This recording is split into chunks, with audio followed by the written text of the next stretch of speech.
Good morning students. கெமிஸ்ட்ரியில் air அப்படிங்கிற lesson பார்த்துட்ருக்கோம். இதில் லாஸ்ட் நம்ம என்ன பார்த்தோம் அப்படின்னா யூசஸ் ஆஃப் நைட்ரஜன் ஃபிக்சேஷன் அப்படிங்கிறத நம்ம கம்ப்ளீட் பண்ணிட்டோம். So oxygen and nitrogen complete பண்ணியிருக்கோம். அதனுடைய ப்ராப்பர்ட்டிஸ்லாம் நம்ம பார்த்துட்டோம். ஸோ நெக்ஸ்ட் ஒரு கேஸஸ் வெரி இம்பார்ட்டன்ட் கேஸ் என்னென்னா கார்பன் டை ஆக்சைடு. ஸோ இந்த கார்பன் டை ஆக்சைடு அப்படிங்கிறத இப்போது பார்க்கலாம். Carbon dioxide is A chemical compound in which one carbon and two oxygen atoms are bonded together. அதாவது carbon dioxide அப்படிங்கிறது எப்படின்னா ஒரு carbon two oxygen ஆட்டம் இது ரெண்டும் சேர்ந்தது தான் கார்பன் டை ஆக்சைடு. அது கெமிக்கல் ஃபார்முலா பார்த்திங்கன்னா மாலிகுலர் ஃபார்முலா CO2. எப்படி நம்ம ஆக்சிஜன் அப்படிங்கிறது ஒரு இம்பார்ட்டன்ட் கேஸ் அப்படின்னு சொல்கிறோமோ அதே மாதிரி கார்பன் டை ஆக்சைடு அப்படிங்கிறது வெரி வெரி இம்பார்ட்டன்ட் கேஸஸ். சரி, it is a gas at room temperature அப்படிங்கிறாங்க. அதாவது ரூம் டெம்பரேச்சரில் பார்த்தீங்கன்னா கேஸாக இருக்கக்கூடியது. It is represented by the formula of CO2. அதாவது இதனுடைய மாலிகுலர் ஃபார்முலா CO2. சினா கார்பன், ஓனா oxygen. It is found in the earth's atmosphere and it sends back the solar energy which is reflected by the surface of the earth to make it possible for living organisms to survive அப்படிங்கிறாங்க. அதாவது பூமியிலிருந்து திருப்பி அனுப்பக்கூடிய அந்த சூரிய ஆற்றலை மீண்டும் நமக்கு பூமிக்கே என்ன செய்யுது, திருப்பி அனுப்புறதுனால தான் உயிரினங்களுக்கு தேவையான, அதாவது லிவிங் ஆர்கனிசம் சொல்லக்கூடிய உயிரினங்கள், தாவரங்கள், விலங்குகள் அனைத்துக்குமே பார்த்திங்கன்னா ஒரு டெம்பரேச்சர் தேவைப்படுது, ஒரு வெப்பநிலை தேவைப்படுகிறது. அந்த வெப்பநிலை நம்ம கிடைப்பதற்கு ஒரு காரணமாக இருக்குது அப்படிங்கிறாங்க. When carbon dioxide accumulates more in the atmosphere it produces harmful effects. So carbon டை ஆக்சைடுங்கிறது நமக்கு தேவை இல்லை அப்படின்னு சொல்ல முடியாது. கார்பன் டை ஆக்சைடு நம்ம உடம்புக்கு ஒரு வெப்பநிலை தேவைப்படுகிறது. அந்த வெப்பநிலை நம்ம கண்டிப்பாக நமக்கு தேவை. அந்த மாதிரி உயிரினங்கள் அனைத்துக்குமே ஒரு டெம்பரேச்சர் தேவைப்படுகிறனால தான் இந்த கார்பன் டை ஆக்சைடு நமக்கு தேவைங்கிறோம். அதுவே நமக்கு more in the atmosphere it produces harmful effects அப்படிங்கிறாங்க. அதாவது அதிகளவு கார்பன் டை ஆக்சைடுடைய அந்த கான்சன்ட்ரேஷன் அதிகமாகும் போது பார்த்திங்கன்னா அது நமக்கு தீங்குகளை விளைவிக்கும். ஹார்ம்ஃபுல் எஃபெக்ட்ஸ், அதாவது தீய விளைவுகளை நமக்கு ஏற்படுத்தும் அப்படின்றோம். அடுத்தது இந்த carbon dioxide, occurrence of carbon dioxide. அதாவது இந்த கார்பன் டை ஆக்சைடு எங்கெல்லாம் பரவி கிடைக்கிறது, எங்கெல்லாம் நமக்கு உருவாகுது, அதை பற்றி நாம் இப்போ பார்க்கலாம். Carbon dioxide is present in air to the extent of the about 0.03% by volume அப்படிங்கிறாங்க. அதாவது கார்பன் டை ஆக்சைடுடைய அளவு பார்த்திங்கன்னா பூமியில் வளிமண்டலத்தில் 0.03% அப்படிங்கிறது இருக்குது. It is evolved by plants and animals during respiration. அதாவது சுவாசிக்கிறோம், தாவரங்கள், விலங்குகள் சுவாசிக்கும் போது. And is produced during fermentation reactions. அதாவது ஃபெர்மெண்டேஷன் அப்படின்னா நொதித்தல் அப்படிங்கிற ஒரு நிகழ்வு நடக்கும்போதும் இந்த கார்பன் டை ஆக்சைடு நமக்கு வெளியிடப்படுகிறதுன்னு சொல்லுவோம். ஸோ மனிதர்கள், விலங்குகள், தாவரங்கள் அனைத்திலும் பார்த்திங்கன்னா கார்பன் டை ஆக்சைடு வெளியேற்றப்படுகிறது. நொதித்தல் அப்படின்னு ஒரு நிகழ்வு தாவரங்கள், விலங்குகள் நடக்கும்போதும் இந்த கார்பன் டை ஆக்சைடு வெளியேற்றப்படுகிறது. Much of the naturally occurring carbon dioxide is emitted from the magma through volcanoes. அதாவது வல்கனைஸ்னால் உங்களுக்கு தெரியும், எரிமலை வெடிக்கும் போது கார்பன் டை ஆக்சைடு வெளியேற்றப்படுகிறது. இந்த மேக்மா அப்படின்னு சொல்லக்கூடிய மூலமாகவும் வெளியேற்றப்படுகிறதுங்கிறாங்க. Carbon dioxide may also originate from the biodegradation of the oil and gases. அதாவது ஆயில் அண்டு கேஸஸ், அதாவது எண்ணெய்கள், வாயுக்கள் இதெல்லாம் சிதைக்கப்படும் பொழுது அப்படிங்கிறாங்க. டீகிரேடேஷன் அப்படின்னா சிதைவுக்கு உள்ளாக்கப்படும் பொழுது கார்பன் டை ஆக்சைடு நமக்கு வெளியிடப்படுகிறதுங்கிறாங்க. Carbon dioxide emitted by the human upset the natural balance of the carbon cycle. அதாவது மனிதனுடைய இது எல்லாம் கார்பன் டை ஆக்சைடு உருவாகுதுன்னா அது பெரும்பாலும் மனிதனுடைய செயல்பாடுகள் மிக முக்கியமான ஒரு காரணம்.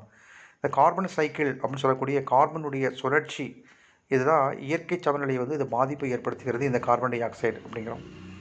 Man-made carbon dioxide in the atmosphere has increased the global temperatures which is warming the planet. அதாவது இந்த கார்பன் டை ஆக்சைடு வளிமண்டலத்தில் அதிகமாகி உலகத்தில் எல்லா இடத்துலையும் பார்த்திங்கன்னா உலகம் பூரா இந்த வெப்பநிலை அதிகமாகறனால பூமியினுடைய வெப்பநிலை அதிகமாகிடுது. அதாவது குளோபல் வார்மிங் அப்படின்னு சொல்லுவோம். ஸோ கார்பன் டை ஆக்சைடுடைய கான்சன்ட்ரேஷன் அதிகமாச்சுன்னா பூமியினுடைய வெப்பநிலை அதிகமாகிறது. While carbon dioxide derived from fossil fuel is a very small component of the global carbon cycle, the extra carbon dioxide is the cumulative because the natural carbon exchange cannot absorb all the additional carbon dioxide. அதாவது என்ன சொல்கிறோம் அப்படின்னா இந்த carbon cycle சொல்ல முடியாது. Carbon சைக்கிள்னு வரக்கூடிய, அதாவது இந்த ஃபாசில் ஃபியூல்ஸ், அதாவது oil carbon dioxide derived from the fossil fuels அப்படிங்கிறாங்க. ஃபாசில் ஃபியூல்ஸ்னு தெரியும், அதாவது பூமிக்கு அடியிலிருந்து எடுக்கக்கூடிய எரிபொருள்கள் அப்படின்னு சொல்லுவோம். அதாவது நிலக்கரி, பெட்ரோல், டீசல் இதெல்லாம் சொல்ல, பெட்ரோலியம், நேச்சுரல் கேஸ் இதெல்லாம் பார்த்திங்களா, இதுதான் வந்து ஃபாசில் ஃபியூல்ஸ். ஸோ இதிலிருந்து வரக்கூடிய அந்த கார்பன் டை ஆக்சைடு பார்த்திங்க அப்படின்னா அதை அது இதிலிருந்து வரக்கூடிய அந்த கார்பன் டை ஆக்சைடினுடைய பார்த்திங்கன்னா ஒரு குறைந்த, அதாவது ஒரு வெரி ஸ்மால் காம்பனண்ட், அதாவது குறைந்தளவே இருந்தாலும் ஒட்டுமொத்தமாக பார்க்கும்போது கார்பன் டை ஆக்சைடினுடைய அந்த கான்சன்ட்ரேஷன் ஜாஸ்தியாக தான் இருக்கும்.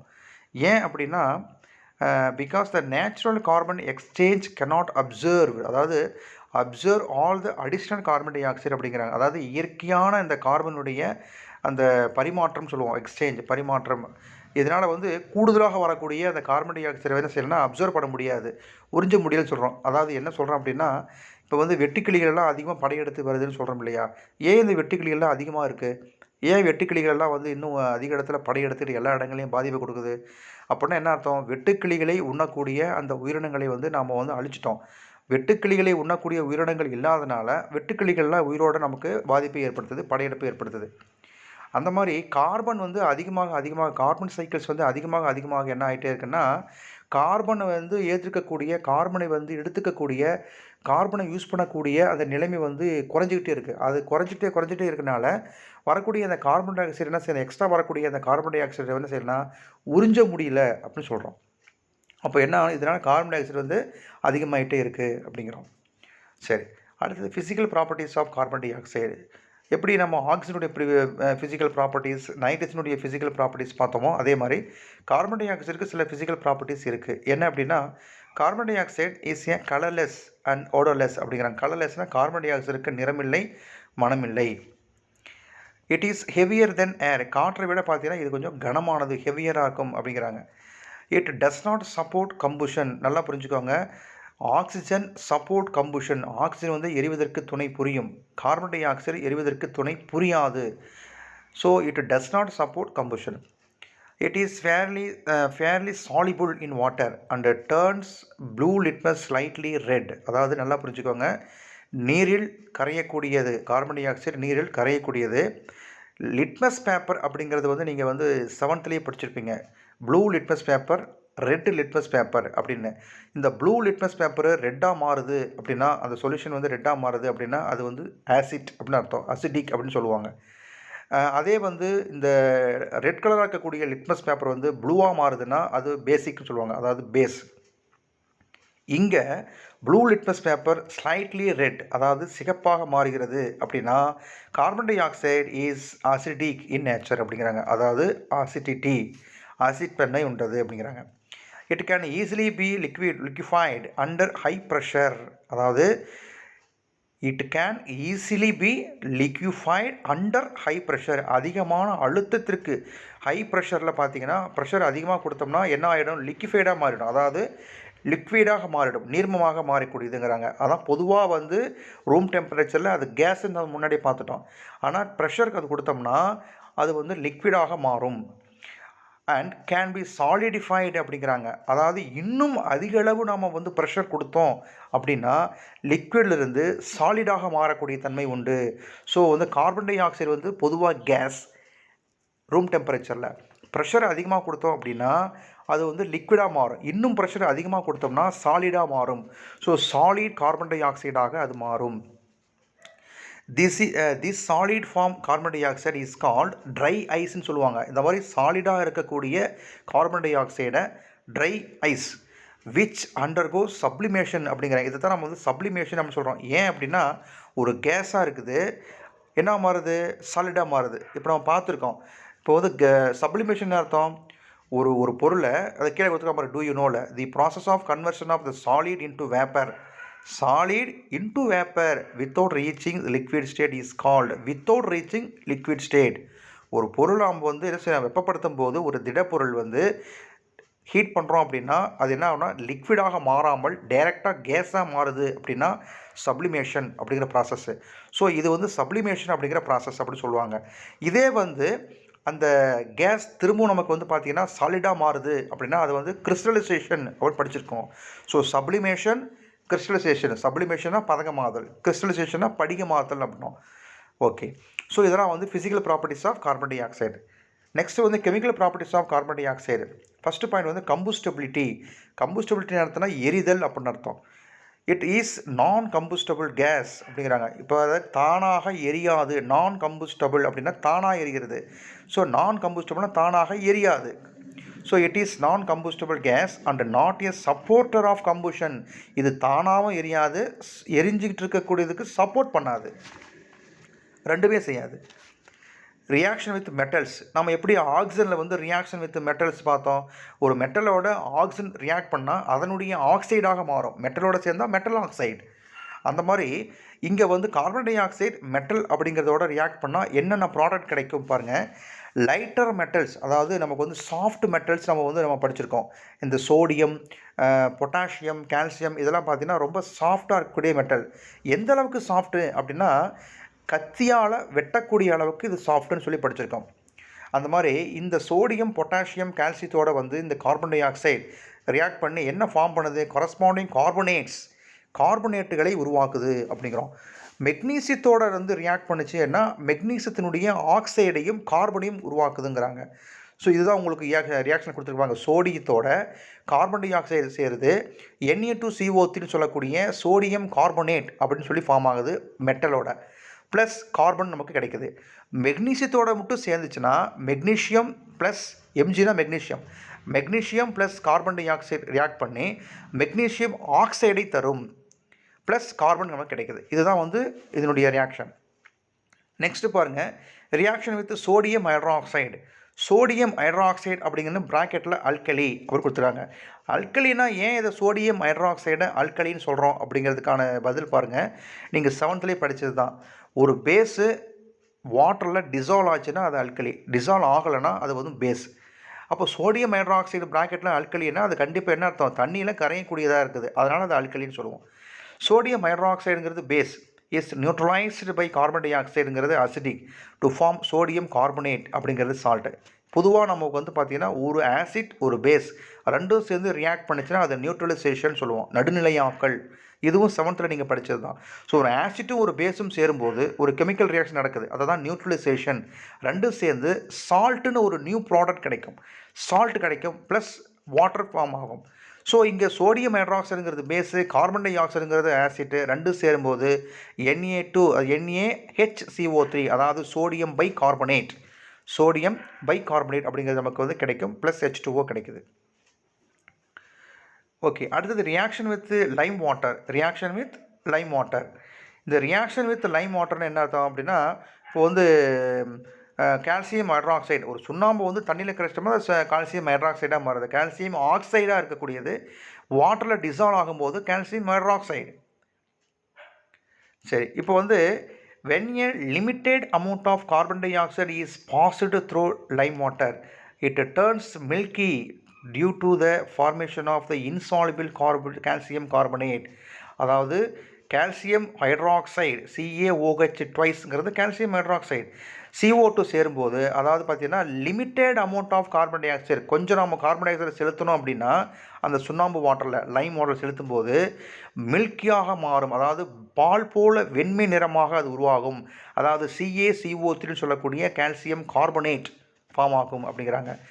when an excess amount of carbon dioxide is passed through lime water, அதிக அளவு கார்பன் டை ஆக்சைடு நம்ம கொடுக்கும்போது the first turns milky, பால் போல உருவாகி the milkiness disappears due to the formation of the soluble calcium hydrogen carbonate. அதாவது பால் போல் உருவாகி கொஞ்சம் கொஞ்சமாக அது அப்படியே டிஸப்பியராக மாறிடும், மறைஞ்சு போய் உருவாகுது. ஏன் அது மறையுதுன்னா அங்கே ஒரு புதுசாக ஒரு காம்பவுண்ட் ஃபார்ம் ஆகுது, என்னென்னா CaHCO3 ட்வைஸ், அதாவது கால்சியம் ஹைட்ரஜன் கார்பனேட் அப்படின்னு ஒரு காம்பவுண்டு அங்கே உருவாகுது. ஸோ இதுதான் வந்து லைம் வாட்டர் நடக்கக்கூடிய ஒரு கெமிக்கல் ரியாக்ஷன். டூ யூ நோவில் ஒன்று சொல்லியிருக்காங்க, வீனஸ் அப்படிங்கிற உங்களுக்கு தெரியும், அது வந்து ஒரு பிளானட். இந்த வீனஸ் அப்படிங்கிற பிளானட்டில் பார்த்தீங்கன்னா 96 to 97% கார்பன் டை ஆக்சைடு இருக்குது. Venus atmosphere consist of the ரஃப்லி 96 to 97% of carbon dioxide இருக்குது. Because of the amount of carbon dioxide present, the surface of the Venus continually retains heat and is such. The surface temperature of Venus is roughly 462 degrees Celsius இருக்கான் அந்த Venus கோளில், அதனுடைய மேற்பரப்பில் temperature.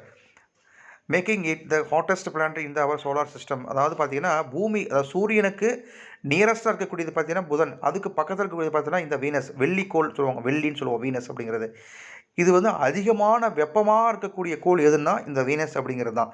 எப்போ இந்த solar சிஸ்டத்துலேயே வந்து hottest planet அப்படிங்கிறது இந்த Venus தான். ஏன் அப்படின்னா கார்பன் டை ஆக்சைடு அங்கே தான் அதிக அளவு இருக்குது.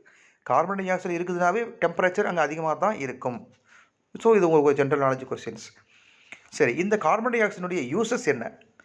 Carbon dioxide is used to prepare soft drinks or aerated drinks. ஏரோட்டேட்னா காற்று ஏற்றப்பட்டன்னு அர்த்தம் இல்லையா? காற்று ஏற்றப்பட்ட ஏரோட்டேட் ட்ரிங்க்ஸ், அதாவது குளிர்பானங்களில் நம்ம ஓப்பன் பண்ண முன்னே ஒரு கேஸ் ஃபார்ம் ஆகும், அது கார்பன் டை ஆக்சைடு அப்படிங்கிறது. ஸோ இங்கே நம்ம பயன்படுத்துகிறோம்.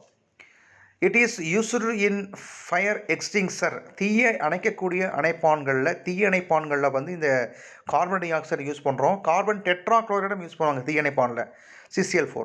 ஸோ இங்கே கார்பன் டை ஆக்சைடு வந்து யூஸ் பண்ணுறாங்க ஃபயர் எக்ஸ்டிங்சராக.